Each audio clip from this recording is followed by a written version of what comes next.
আজকে সবজি দিয়ে ডিমের কারি করব। ডিমগুলো একটু হালকা করে ভেজে নেব। পেঁয়াজ আর কাঁচা লঙ্কা একসাথে বেটে রেখেছিলাম, সেটা দিয়ে দিলাম। 1 চামচ ধনের গুঁড়ো দিয়ে দিলাম। 1/2 চামচ জিরের গুঁড়ো দিয়ে দিলাম। সামান্য একটু 5 ফোড়ন গুঁড়ো দিলাম।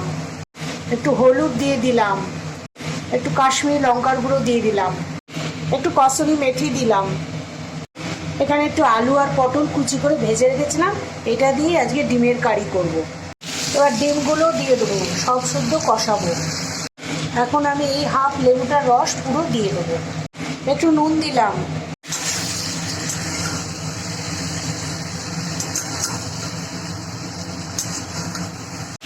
এখন ছোট বাটি হাফ বাটি জল দিয়ে দিলাম। অল্প একটু চিনি দিলাম। এটাই হলো আলু পটল দিয়ে ডিমের কারি। খেতে দারুণ লাগে, খুব সুন্দর লাগে। এটা না করে খেলে বোঝা যাবে না।